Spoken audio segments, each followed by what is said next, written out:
The Unified Defense Initiative had a reputation that preceded itself across 73 star systems, and not in the fun way that involves being bought drinks at spaceport cantinas.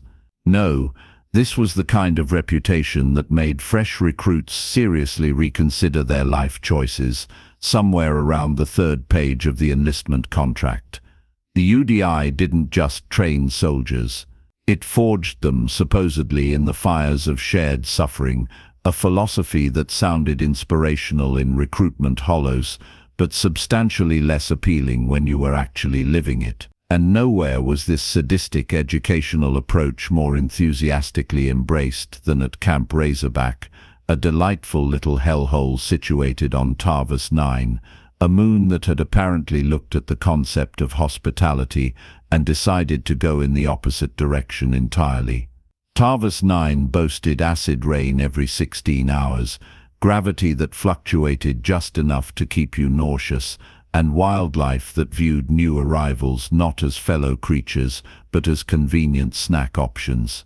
It was, according to the Cleith who ran the place, the perfect environment to separate the wheat from the chaff, though this particular metaphor was lost on the 70% of species present who had no idea what wheat was and wouldn't recognize chaff if it filed an official complaint. The moon's natural hostility was considered a feature, not a bug, because apparently some civilizations never evolved past equating misery with character development. The galaxy's approach to military training had calcified over approximately 4,000 years into something resembling a shared cultural psychosis. 47 member species of the UDI had all independently concluded that the best way to prepare soldiers for combat was to make them absolutely miserable in non-combat situations first. It was a questionable pedagogical choice, but one defended with the sort of fervor typically reserved for religious doctrine or arguments about proper cargo hold organization. The underlying theory went something like this: if you could survive your own military's training, actual enemies would seem manageable by comparison. Whether this was brilliant strategy or elaborate hazing that had gotten wildly out of hand remained a subject of debate in academic circles, but not at Camp Razorback, where questioning the system was discouraged through creative applications of additional suffering. Every quarter, the UDI hosted a multi-species boot camp experience that brought together recruits from across the coalition. It was meant to foster unity, understanding, and mutual respect among the various member worlds. What it actually fostered was a competitive atmosphere of who could endure the most ridiculous hardship without crying, vomiting, or filing a complaint with the Inspector General's office, though the latter happened anyway with predictable regularity. The crown jewel of this quarterly torture festival was something called the Crucible March, a 72-hour endurance trek across Tarvus 9's least pleasant terrain without food, minimal water, and absolutely no sympathy from the training cadre. The logic was bulletproof.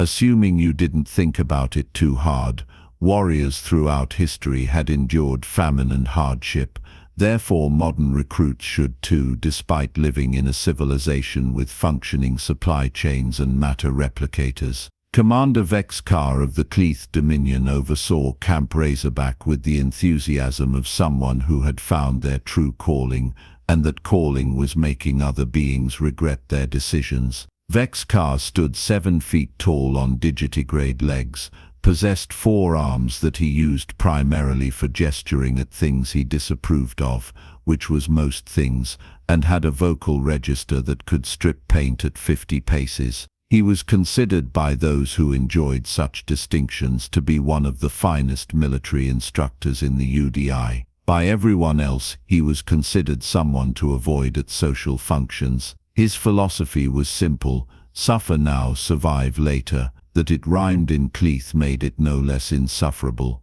The Cleith, like many species in the UDI, had evolved some useful biological quirks that made the Crucible March challenging but survivable. Their metabolism could shift into a low-power mode, living off stored reserves for weeks if necessary.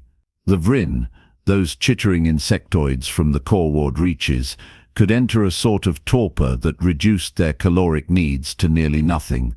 The bulwark species, who looked like someone had given sentience and attitude to a pile of rocks, didn't eat in any conventional sense anyway. They absorbed minerals through dermal contact, which meant a 72-hour march was just a long walk with snacks available everywhere. Even the Queller, aquatic beings who required portable hydration suits, had evolved to go extended periods between substantial meals by absorbing nutrients through their permeable skin. Evolution, it seemed, had provided everyone with convenient biological loopholes for this exact sort of nonsense, which made the human situation all the more baffling. Private Hendricks arrived at Camp Razorback on a Tuesday, which was unfortunate timing because the Crucible March began Wednesday at dawn. He came via transport shuttle from the UDI processing center on Kepler Station, looking exactly like every other fresh recruit looked upon arrival. Mildly terrified, severely jet-lagged despite space travel, having eliminated jet lag centuries ago through the miracle of artificial gravity, and carrying too much gear. Actually, strike that, Hendricks was carrying substantially more gear than other recruits, which raised some immediate questions from the quartermaster who signed off on his equipment manifest. The human had regulation kit, certainly, but also a backpack that seemed to violate several laws of physics regarding internal volume versus external dimensions. "What's in the pack, Private?" The quartermaster, a methodical Queller, named something unpronounceable that translated roughly as efficient resource allocator, had asked. "Personal effects, sir," Hendricks had replied, which was technically true in the way that describing a supernova as somewhat bright was technically true. "Seems heavy for personal effects." "I'm very sentimental, sir." The quartermaster had stared at him for a long moment, decided this wasn't worth the paperwork, and approved it anyway. This decision would later be examined during an official inquiry, but that was a problem for future quartermaster. The other recruits viewed Hendricks with the sort of polite skepticism usually reserved for untested technology or food from unfamiliar worlds. Humans had only joined the UDI about 8 standard years ago, and information about Earth's newest spacefaring species was still patchy at best. What everyone knew was this: humans came from a death world that had somehow produced a species both fragile and stubborn in equal measure. They lacked natural armor, sensible redundant organs, venom, psionic abilities, or really any logical evolutionary advantages whatsoever. What they had instead was an apparent immunity to good sense and a disturbing tendency to pack bond with things that wanted to eat them. Oh, and they healed fast, which was probably an evolutionary response to getting injured constantly due to poor decision-making. Vexcar sized up the human during the pre-March briefing with barely concealed disdain. "Private Hendricks," he barked, somehow making a name sound like an accusation. "Your species lacks the natural advantages of your fellow recruits. The Crucible March will not accommodate weakness. Do you understand?" "Yes, sir," Hendricks replied with enough cheerfulness to be either courageous or concerningly disconnected from reality. "Good. Don't expect special treatment because your biology is inadequate. Wouldn't dream of it, sir." The march began at 0600 hours sharp under Tarvus 9's twin suns, which provided illumination without warmth because even the local star was committed to making everyone miserable. 70 recruits from a dozen species formed up in loose columns, checked their minimal gear, and set off across terrain that looked like someone had weaponized geology. The route would take them through the scorched flats, up over the Razorback Ridge. Creative naming was not a priority at this facility, and eventually to an extraction point 72 hours away. No food, water only at designated checkpoints, and absolutely no complaining. though this rule was violated within the first hour by a Vrin who hadn't fully understood what he was signing up for. Day 1 proceeded with the sort of grim determination that military organizations love to photograph for promotional materials. Recruits marched. Some stumbled. A few fell behind but caught up after pointed encouragement from the training cadre. Species-specific challenges emerged early. The Bulwark recruits struggled with the softer terrain that didn't provide adequate mineral contact, while the Queller found the heat management problematic despite their suit's climate control. The Vrin handled it best initially, their efficient metabolism and hive species endurance making the first 24 hours almost pleasant. Hendricks kept pace in the middle of the formation, neither leading nor lagging, which was apparently the sweet spot for avoiding additional attention from Vexcar. What did attract attention was his running commentary, delivered to anyone within earshot with the energy of someone on a casual hike rather than a forced march designed to break spirits.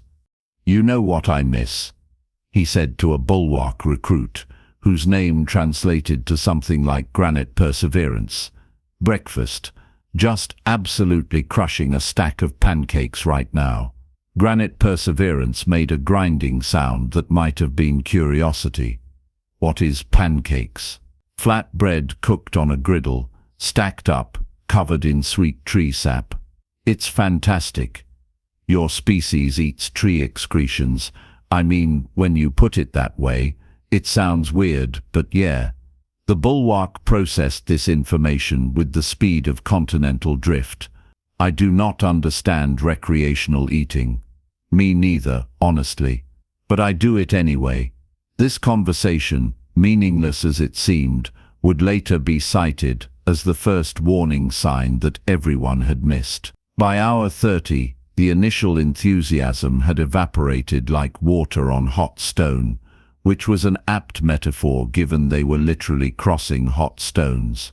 Recruits fell silent, conserving energy as their bodies shifted into whatever evolutionary protocols they had for endurance situations. The Vrin stopped chittering. The Bulwark slowed their metabolic absorption. The Queller dimmed their bioluminescent markings to reduce energy expenditure. Everyone in their own species-specific way was beginning to hurt.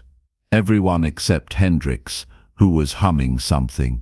"Private," Vexcar growled during one of his periodic inspections of the formation.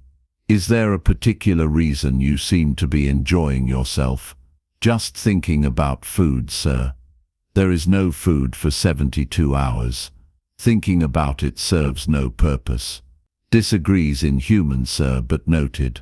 Vexcar stared at him with an expression that suggested he was mentally composing increasingly creative training exercises for later. "You will learn discipline through hardship, Private Hendricks." "Looking forward to it, sir." The commander stalked off, muttering in Cleeth about soft species and the declining standards of modern military recruitment. Hour 48 marked the beginning of what the training cadre euphemistically called the adjustment period, which was code for everyone starts falling apart.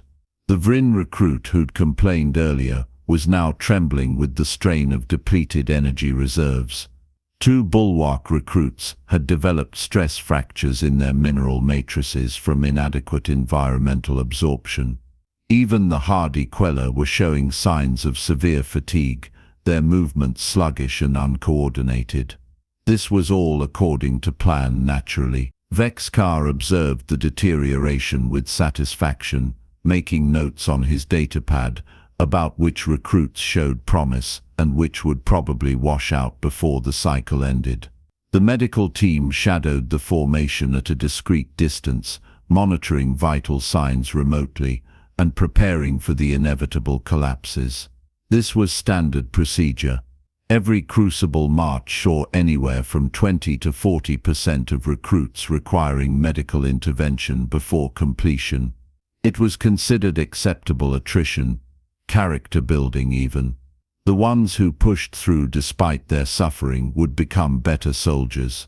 The ones who didn't would find other career paths, presumably ones that involved regular meals and less sadism.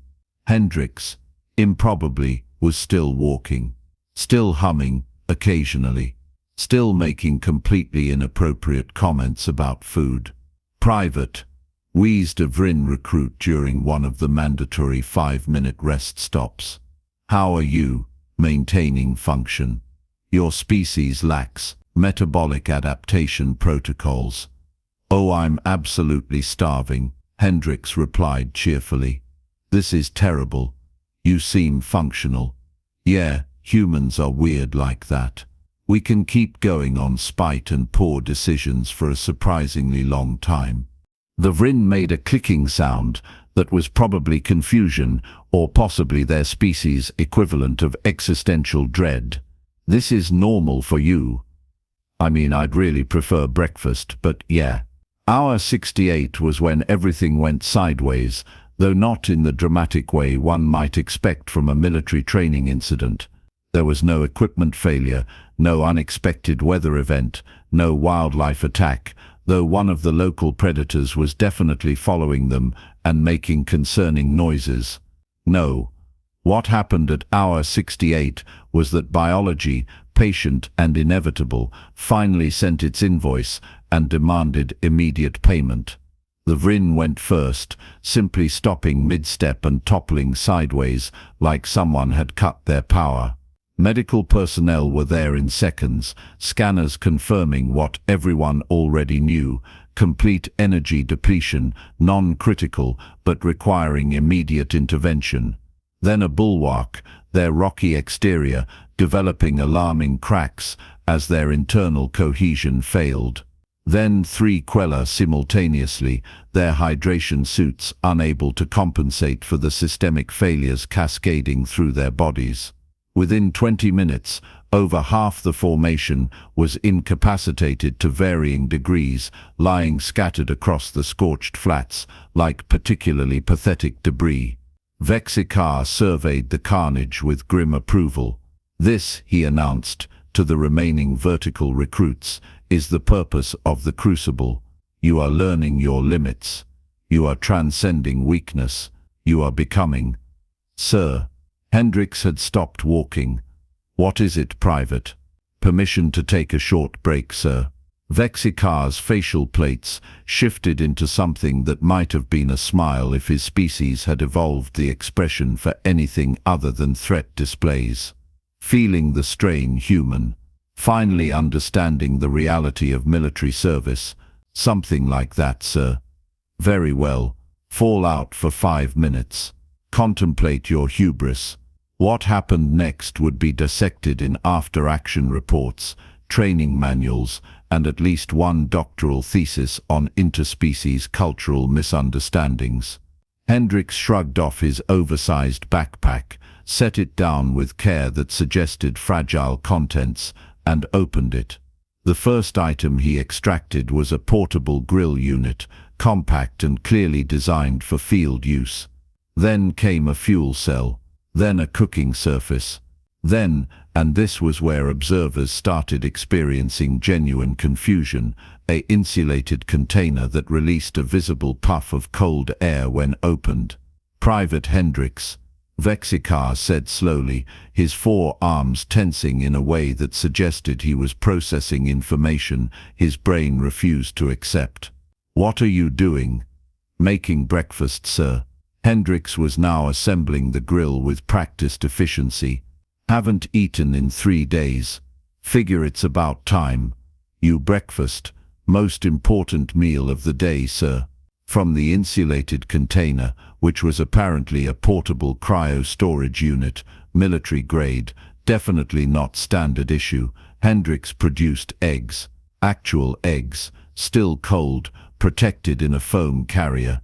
Then protein patties, pre-formed and seasoned. Then bread, sealed in preservation wrap. Then, because the universe apparently had a sense of humor, a small bottle of hot sauce. The smell, when the grill heated and Hendricks started cooking, was unprecedented in Crucible March history. Vexikar stood frozen, all four arms hanging uselessly at his sides, watching a human private prepare breakfast in the middle of a forced endurance march, specifically designed around food deprivation. His brain, trained over decades of military service to expect discipline and protocol, was experiencing something similar to a fatal exception error. "Private," he finally managed, his voice climbing several registers. "What in the 17 hells do you think you're doing?" "Cooking eggs over easy, sir. Want some?" Hendricks flipped a protein patty with a small spatula he'd apparently also packed. "Got plenty. The Crucible March explicitly prohibits food for the duration of the exercise." "Respectfully, sir, I checked the regulations. It says we can't be provided food.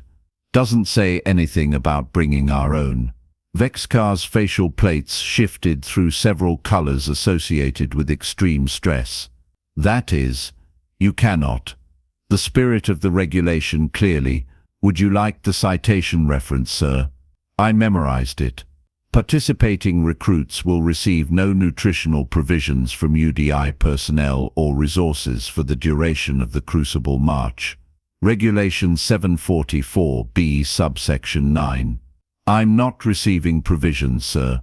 I brought my own supplies as part of my personal effects load." The medical team, monitoring this exchange with growing fascination, began frantically pulling up the actual regulations on their datapads. There was a moment of silence broken only by the sizzling of eggs and the quiet groaning of incapacitated recruits. "He's right," one medic confirmed, sounding baffled. "It's a loophole. It's an insane loophole, but it's technically allowed." The smell of cooking food was having an interesting effect on the collapsed recruits. Several were stirring, their various biological systems responding to the proximity of actual nutrition with renewed interest in consciousness. Avrin raised their head weakly. Two Quella's bioluminescence flickered back to life. Hendricks plated his eggs and protein patties on what appeared to be a mess kit that folded out from his pack. He took a bite, made a satisfied sound, and looked at the nearest collapsed recruit, the Vrin who'd asked about his metabolism earlier. "Hey, want some? You look rough." The Vrin's mandibles clicked weakly. May I?" "Sure thing." Hendricks prepared another plate, added extra protein, and handed it over. What followed was possibly the strangest 15 minutes in UDI training history. Hendricks, efficiently working his portable grill, began distributing food to the collapsed recruits. The medical team, after a frantic consultation with command and several increasingly desperate reviews of the regulation database, couldn't find any rule that actually prohibited this. Accepting food wasn't the same as being provided food by UDI resources. The human had brought it himself, as personal effects, which recruits were allowed to carry. The loophole was so obvious in retrospect that it was embarrassing nobody had thought of it before. Of course, nobody had thought of it, because every species in the UDI had biological adaptations that made the Crucible March survivable without food. Uncomfortable, certainly. Character building, absolutely. But survivable. Humans didn't have those adaptations. Commander, one of the medical personnel, said quietly, pulling Vexikar aside while Hendricks distributed breakfast like the galaxy's most incongruous field cook. "We need to discuss something about human physiology. This better be important. Sir, we've been reviewing the human medical data. Their metabolism doesn't have a low power mode. They can't enter torpor. They can't survive on stored reserves for more than a few days without serious medical consequences." Vexikar stared at her. "That's absurd. How do they survive famine? Environmental scarcity?" "They don't, sir." "Well, they do, but barely, and with severe health consequences. Human history is full of records of famine-related casualties. Their entire civilization is structured around ensuring consistent food access, because they biologically require it. They need to eat every day, multiple times per day, sir. That's the most inefficient biological design I've ever heard of. The medic nodded sympathetically. Yes, sir. But it's what they have. Hendricks has been operating at a severe metabolic deficit for 68 hours. By human standards, he should be experiencing cognitive impairment, muscle degradation, and potentially dangerous blood sugar fluctuations. But he's been functional. More than functional. Yes, sir. Humans apparently have very high tolerance for operating in suboptimal conditions. But that doesn't mean it's safe or sustainable. Vexker looked back at where Hendricks was now teaching a bulwark recruit how to appreciate seasoning, despite lacking conventional taste receptors. The human was cheerful, energetic, and showing no signs of the supposedly severe metabolic crisis he'd been enduring. It was, the commander had to admit, somewhat impressive. Also infuriating. Mostly infuriating. Sir, the medic continued carefully, I think we need to reconsider the Crucible March protocols for human recruits. Absolutely not. We don't modify training standards for individual species weaknesses. With respect, sir, we kind of do. The Queller get hydration suits. The Bulwark get mineral supplement stations. We already accommodate species-specific needs. That's different. How is it different? Vexker didn't have a good answer for that, which made him even more irritated. The march, such as it was, concluded at hour 72 with the strangest composition of any crucible completion in recorded history. Hendricks finished in good condition, having eaten breakfast, lunch and dinner from his apparently bottomless pack. Several recruits who'd accepted his food also finished in decent shape, having recovered from their collapses with the power of actual nutrition. The rest were extracted by medical personnel in various states of distress, which was normal and expected. What wasn't normal was the immediate convening of an emergency training standards review board. The board consisted of senior UDI officers from multiple species, all trying to determine what the hell had just happened and whether any regulations had technically been violated. Hendricks was called to testify, still wearing his field gear and smelling faintly of breakfast sausage. Private Hendricks, the board chairman, a dignified Queller admiral whose name took 30 seconds to pronounce properly, began. You brought food on the Crucible March. Yes, sir. Approximately how much food? 72 hours worth, sir. Plus extra in case I got really hungry or someone else needed some. And you saw no issue with this? I saw a regulation that said I wouldn't be provided food, sir. Didn't say I couldn't bring my own. One of the board members, a Vrin colonel, clicked their mandibles thoughtfully. Private, are you aware that your actions undermine the fundamental purpose of the Crucible March? Respectfully, sir, I'm aware that the Crucible March's fundamental purpose is to test endurance and mental fortitude under adverse conditions. I'd argue that carrying 17 kilograms of extra food and cooking equipment through the same terrain as everyone else while maintaining positive morale is pretty good evidence of both. There was a long silence while the board processed this logic. He has a point, someone muttered. The inquiry eventually concluded that no regulations had been technically violated, though several would be amended shortly thereafter to close what was now being called the Hendricks loophole. More significantly, it triggered a comprehensive review of training protocols regarding human physiological requirements. Turned out that what everyone had been interpreting as weakness, the human need for frequent eating, was actually just different biology, and different didn't mean inferior. The medical data was particularly interesting. Hendricks had outperformed 40% of the other recruits despite operating in what was, for his species, a severe crisis state. When properly nourished, the analysis suggested humans had endurance capabilities that were actually quite impressive. They just needed to fuel that endurance more frequently than species with more efficient metabolisms. 6 months later, Private Hendricks, now Specialist Hendricks, was running survival training courses at Camp Razorback.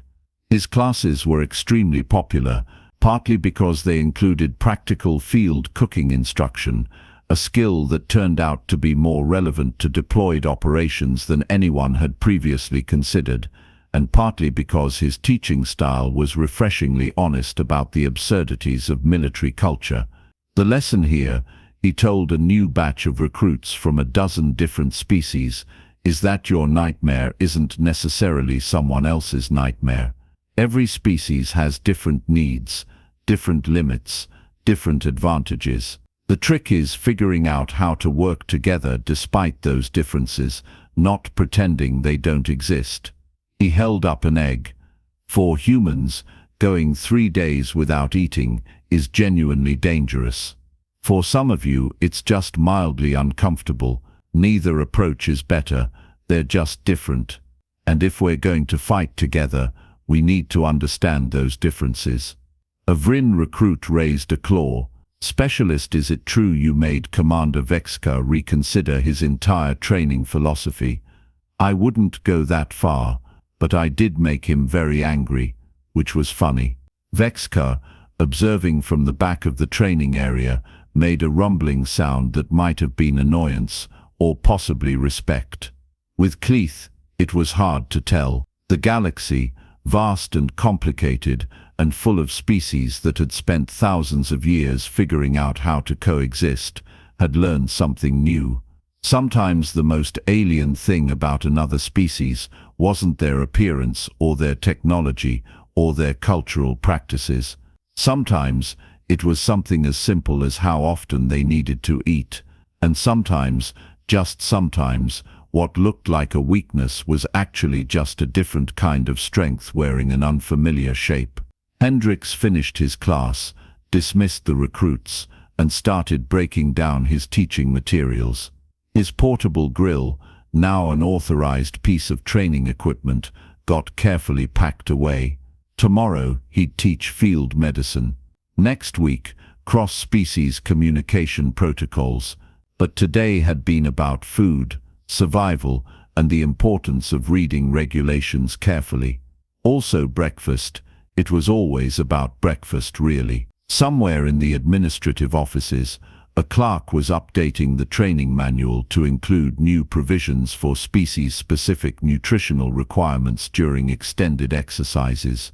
The change was overdue, obvious in retrospect, and probably would have been implemented years ago if anyone had bothered to check whether their one-size-fits-all approach actually fit everyone. But it had taken a human with a backpack full of eggs and an improbable amount of audacity to point out that particular oversight, which was, when you thought about it, extremely on-brand for the species that had looked at space travel and thought, yeah, we can probably figure that out, despite having barely mastered controlled flight. The UDI would adapt, as it always did. Training would improve. More recruits would graduate. The multi-species military coalition would become stronger and more effective now that it had learned to accommodate humans' ridiculous need to eat multiple times per day like some kind of high-maintenance biological machinery. And every time someone complained about humans being needy or fragile or requiring too much logistical support, someone else would remember the recruit who walked 72 hours through hell on an empty stomach, then cooked breakfast for everyone else before collapsing himself. He didn't collapse, though. That was the thing. Hendricks finished the march, completed his training, and went on to have a perfectly respectable military career, characterized by unusual solutions to standard problems and an extensive collection of portable cooking equipment. Because at the end of the day, the galaxy had learned an important lesson: never underestimate a human who's missed breakfast. They're not weak, they're not fragile, they're just running on different fuel, and once you understand that, everything else makes a lot more sense. even if they do need to eat an unreasonable number of times per day. Some things, apparently, even evolution can't fix.